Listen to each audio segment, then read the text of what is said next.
Hello everyone, welcome to Stray Shortcuts. Here study becomes easier.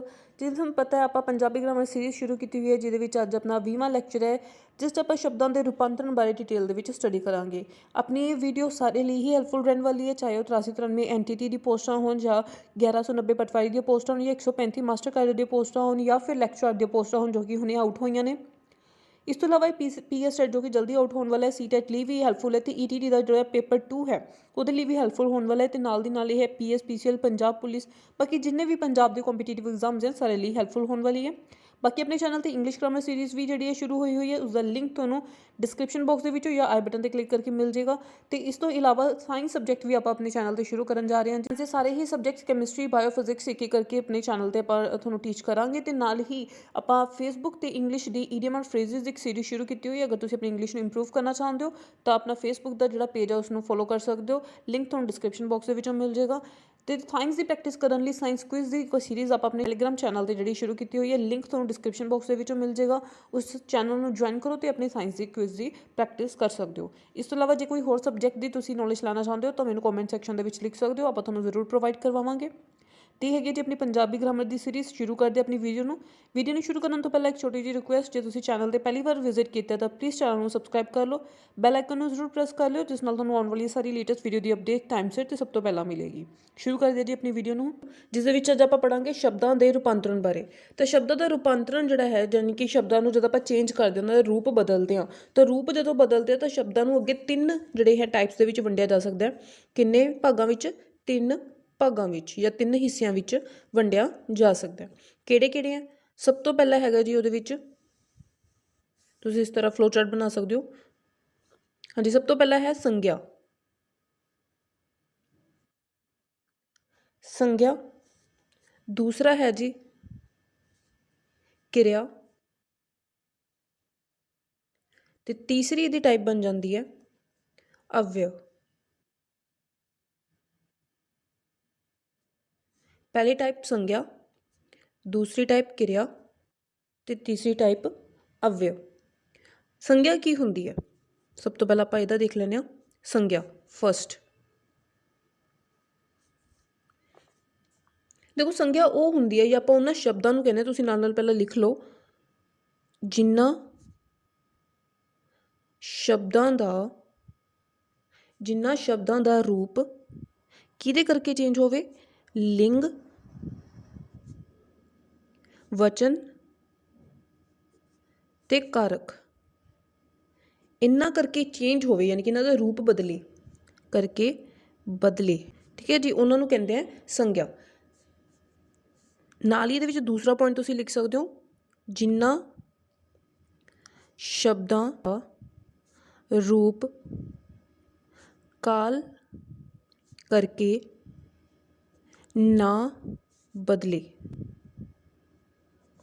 ਦੇਖੋ, ਸੰਗਿਆ ਸ਼ਬਦ ਉਹਨਾਂ ਸ਼ਬਦਾਂ ਨੂੰ ਕਿਹਾ ਜਾਂਦਾ ਹੈ ਜਿਨ੍ਹਾਂ ਦਾ ਰੂਪ ਜਿਹੜਾ ਹੈ ਉਹ ਲਿੰਗ, ਵਚਨ ਕਰਕੇ ਲਿੰਗ, ਵਚਨ ਅਤੇ ਕਾਰਕ ਕਰਕੇ ਬਦਲੇ, ਪਰ ਕਾਲ ਕਰਕੇ ਨਾ ਬਦਲੇ, ਉਸ ਨੂੰ ਆਪਾਂ ਸੰਗਿਆ ਸ਼ਬਦ ਕਹਿੰਦੇ ਹਾਂ। ਨੈਕਸਟ ਕਰਦੇ ਹਾਂ ਦੂਸਰੀ ਟਾਈਪ ਕਿਰਿਆ। ਇਹਦੀ ਡੈਫੀਨੇਸ਼ਨ ਲਿਖਦੇ ਹੋਏ ਆਪਾਂ ਲਿਖਾਂਗੇ ਕਿ ਜਿਨ੍ਹਾਂ ਸ਼ਬਦਾਂ ਦਾ ਰੂਪ ਲਿੰਗ, ਵਚਨ, ਕਾਰਕ ਅਤੇ ਕਾਲ ਕਰਕੇ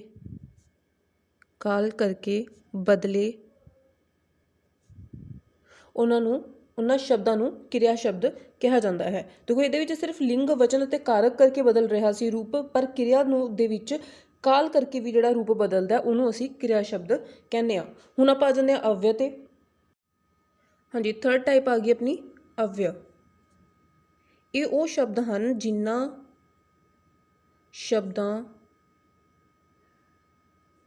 ਸ਼ਬਦਾਂ ਦਾ ਰੂਪ ਲਿੰਗ, ਵਚਨ,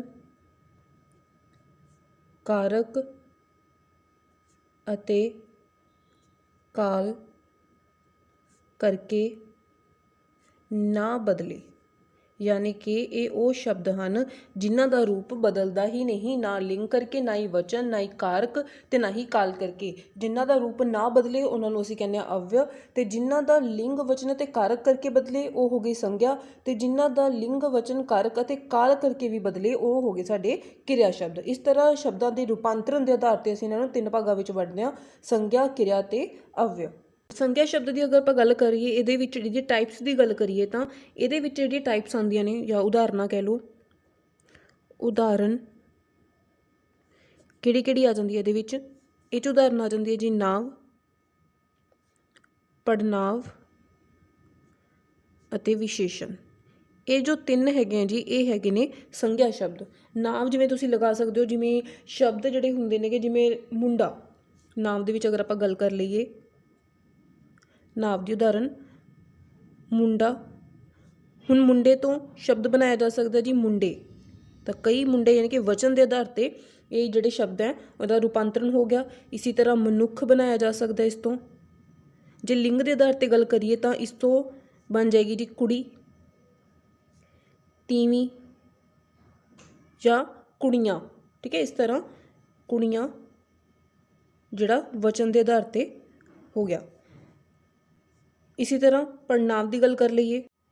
हाँ जी, पड़नाव में उत्तम पुरख हुंदा जी मैं तो अगर असी ज़्यादा बना दईए तो बन जाएगा असी। इसी तरह तू तो बन जाएगा तुसी।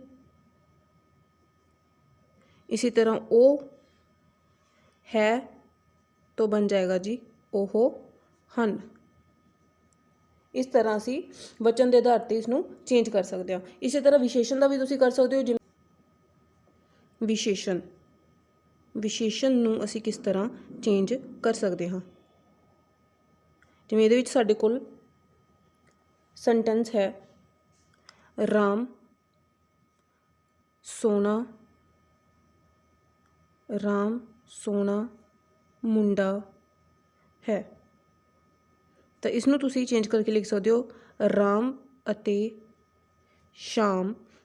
हुण दो जड़े हैं वो व्यक्ति हो गए। विशेषण किमें बदल जाएगा, यानी कि वचन के आधार पर विशेषण किमें बदल जाएगा, सोने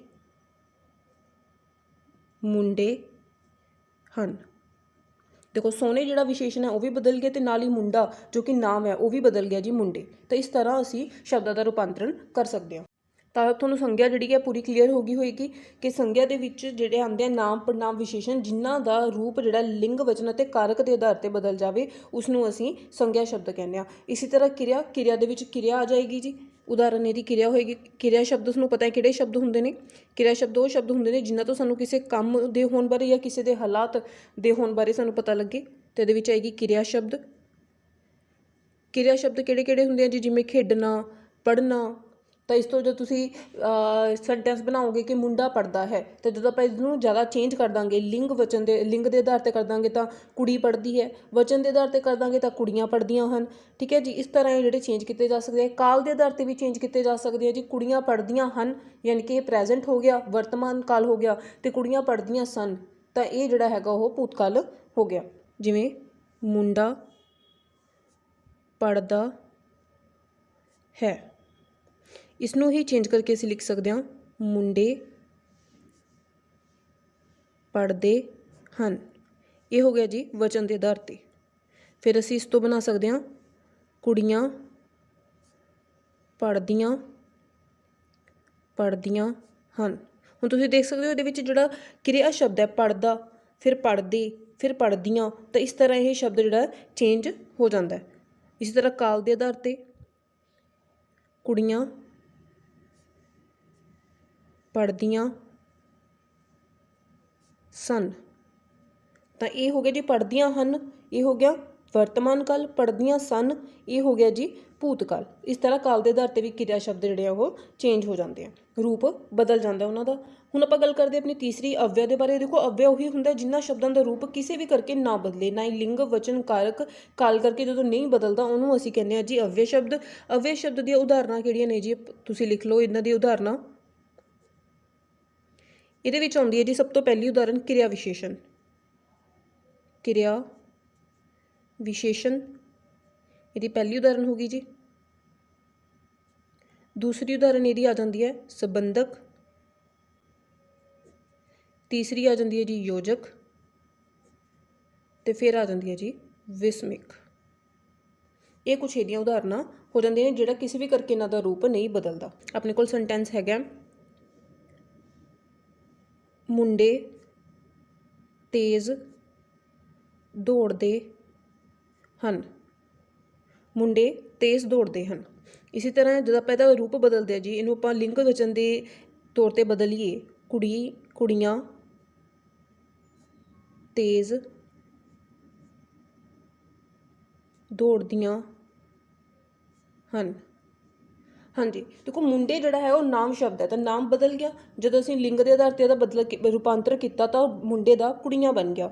ਇਸੇ ਤਰ੍ਹਾਂ ਜਦੋਂ ਅਸੀਂ ਦੌੜਦਾ ਸ਼ਬਦ ਜੋ ਕਿਰਿਆ ਸ਼ਬਦ ਹੈ ਇਸ ਦਾ ਰੂਪਾਂਤਰਨ ਕੀਤਾ ਤਾਂ ਦੌੜਦੇ ਦਾ ਦੌੜਦੀਆਂ ਬਣ ਗਿਆ। ਲੇਕਿਨ ਤੇਜ਼ ਸ਼ਬਦ ਜੋ ਹੈ ਜੋ ਇੱਕ ਕਿਰਿਆ ਵਿਸ਼ੇਸ਼ਣ ਹੈ, ਤੁਸੀਂ ਦੇਖੋ ਦੋਨਾਂ ਹੀ ਸੈਂਟੈਂਸ ਦੇ ਵਿੱਚ ਤੇਜ਼ ਅਤੇ ਤੇਜ਼ ਦੋਨੋਂ ਹੀ ਸੇਮ ਸ਼ਬਦ ਹੈ, ਇਹ ਚੇਂਜ ਨਹੀਂ ਹੁੰਦਾ, ਇਹਦਾ ਰੂਪ ਨਹੀਂ ਬਦਲਿਆ ਜਾਂਦਾ। ਤਾਂ ਅਜਿਹੇ ਸ਼ਬਦਾਂ ਨੂੰ ਅਸੀਂ ਅਵਯ ਸ਼ਬਦ ਕਹਿੰਦੇ ਹਾਂ। ਤਾਂ ਅਵਯ ਸ਼ਬਦ ਉਹ ਹੁੰਦੇ ਜਿਨ੍ਹਾਂ ਦਾ ਰੂਪ ਨਹੀਂ ਬਦਲਿਆ ਜਾ ਸਕਦਾ। ਉਦਾਹਰਨ ਆਪਾਂ ਇਹਦੀ ਦੇਖ ਚੁੱਕੇ ਹਾਂ। ਤੇ ਇਹ ਸੀਗਾ ਜੀ ਸ਼ਬਦਾਂ ਦਾ ਰੂਪਾਂਤਰਨ। 3 ਟਾਈਪ ਸੀਗੀਆਂ ਜੀ ਇਹਦੇ ਵਿੱਚ, ਸੰਗਿਆ, ਕਿਰਿਆ ਅਤੇ ਅਵਯ। ਸੰਗਿਆ ਉਹ ਸ਼ਬਦ ਜਿਨ੍ਹਾਂ ਦਾ ਰੂਪ ਬਦਲ ਜਾਂਦਾ ਹੈ ਲਿੰਗ ਵਚਨ ਤੇ ਕਾਰਕ ਕਰਕੇ। ਕਿਰਿਆ ਉਹ ਜਿਨ੍ਹਾਂ ਦਾ ਰੂਪ ਬਦਲ ਜਾਂਦਾ ਹੈ ਲਿੰਗ ਵਚਨ ਕਾਰਕ ਅਤੇ ਕਾਲ ਕਰਕੇ। ਤੇ ਅਵਯ ਉਹ ਸ਼ਬਦ ਜਿਨ੍ਹਾਂ ਦਾ ਰੂਪ ਨਹੀਂ ਬਦਲਦਾ। ਸੰਗਿਆ ਦੀ ਉਦਾਹਰਨਾਂ ਨਾਮ, ਪੜਨਾਮ, ਵਿਸ਼ੇਸ਼ਣ। ਕਿਰਿਆ ਵਿੱਚ ਆ ਜਾਂਦੇ ਜੀ ਕਿਰਿਆ ਸ਼ਬਦ ਤੇ ਅਵਯ ਵਿੱਚ ਆ ਜਾਂਦੇ ਕਿਰਿਆ ਵਿਸ਼ੇਸ਼ਣ, ਸੰਬੰਧਕ, ਯੋਜਕ ਤੇ ਵਿਸਮਿਕ।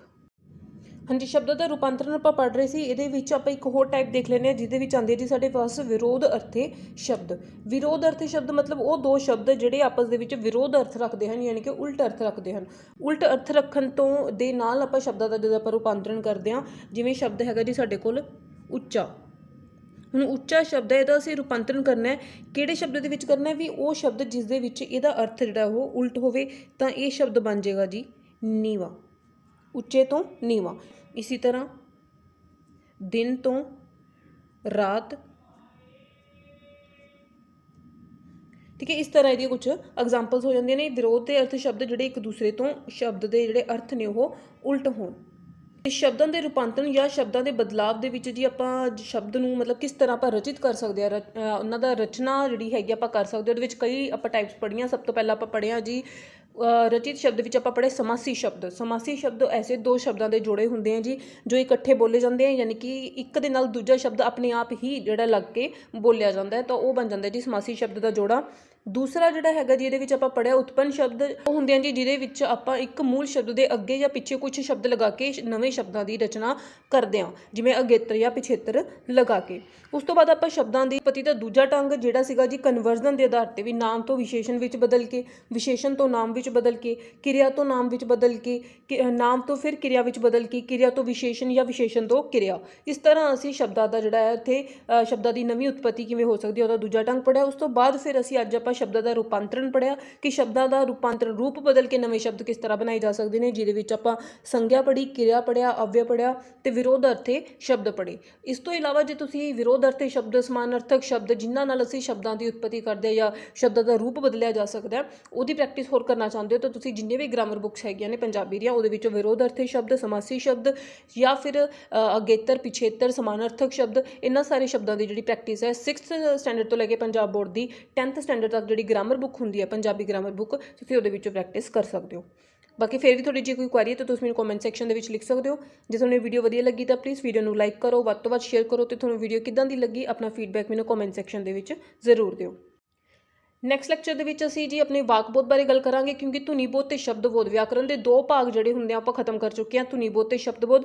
ਅਗਲੇ ਲੈਕਚਰ ਦੇ ਵਿੱਚ ਆਪਾਂ ਵਾਕਬੋਧ ਸ਼ੁਰੂ ਕਰਾਂਗੇ। ਤੇ ਇਹ ਸੀਗੀ ਜੀ ਵੀਡੀਓ। ਆਈ ਹੋਪ ਤੁਹਾਨੂੰ ਲਈ ਵਧੀਆ ਲੱਗੀ ਹੋਏਗੀ, ਤੁਹਾਡੇ ਲਈ ਯੂਜ਼ਫੁਲ ਰਹੀ ਹੋਏਗੀ। ਬਾਕੀ ਇਹ ਜਿਹੜੀ ਪੰਜਾਬੀ ਸੀਰੀਜ਼ ਆਪਣੇ ਸਾਰੇ ਹੀ ਪੰਜਾਬ ਦੇ ਕੰਪੀਟੀਟਿਵ ਐਗਜ਼ਾਮਸ ਲਈ ਯੂਜ਼ਫੁਲ ਹੈਗੀ ਹੈ ਜੀ। ਇਸ ਤੋਂ ਇਲਾਵਾ ਅਗਰ ਤੁਸੀਂ ਆਪਣੀ ਇੰਗਲਿਸ਼ ਦੀ ਪ੍ਰੈਕਟਿਸ ਕਰਨਾ ਚਾਹੁੰਦੇ ਹੋ ਤਾਂ ਇੰਗਲਿਸ਼ ਗ੍ਰਾਮਰ ਦੀ ਸੀਰੀਜ਼ ਵੀ ਆਪਣੇ ਚੈਨਲ ਤੇ ਚੱਲ ਰਹੀ ਹੈ, ਤੁਸੀਂ ਉਸ ਨੂੰ ਵੀ ਫੋਲੋ ਕਰ ਸਕਦੇ ਹੋ। ਜੇ ਤੁਸੀਂ ਈਡੀਅਮ ਔਰ ਫਰੇਜ਼ਸ ਦੀ ਪ੍ਰੈਕਟਿਸ ਕਰਨਾ ਚਾਹੁੰਦੇ ਹੋ ਤਾਂ ਫੇਸਬੁੱਕ ਪੇਜ ਨੂੰ ਫੋਲੋ ਕਰ ਸਕਦੇ ਹੋ। ਟੈਲੀਗ੍ਰਾਮ ਗਰੁੱਪ ਨੂੰ ਵੀ ਤੁਸੀਂ ਜੁਆਇਨ ਕਰ ਸਕਦੇ ਹੋ, ਦੋਨਾਂ ਦਾ ਲਿੰਕ ਤੁਹਾਨੂੰ ਡਿਸਕ੍ਰਿਪਸ਼ਨ ਬਾਕਸ ਦੇ ਵਿੱਚ ਮਿਲ ਜਾਏਗਾ। ਟੈਲੀਗ੍ਰਾਮ ਗਰੁੱਪ ਦੇ ਵਿੱਚ ਆਪਣੇ ਸਾਇੰਸ ਕੁਇਜ਼ ਦੀ ਸੀਰੀਜ਼ ਜਿਹੜੀ ਸ਼ੁਰੂ ਹੋ ਚੁੱਕੀ ਹੈ।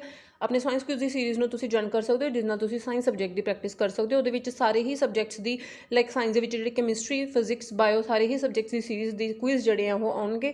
ਡੇ ਬਾਏ ਡੇ ਚੱਲ ਵੀ ਰਹੇ ਨੇਗੇ। ਤੁਸੀਂ ਚੈਨਲ ਨੂੰ ਜੁਆਇਨ ਕਰੋ ਤੇ ਆਪਣੇ ਕੁਇਜ਼ ਨਾਲ ਆਪਣੀ ਸਾਇੰਸ ਦੀ ਪ੍ਰੈਕਟਿਸ ਕਰ ਸਕਦੇ ਹੋ। Thank you.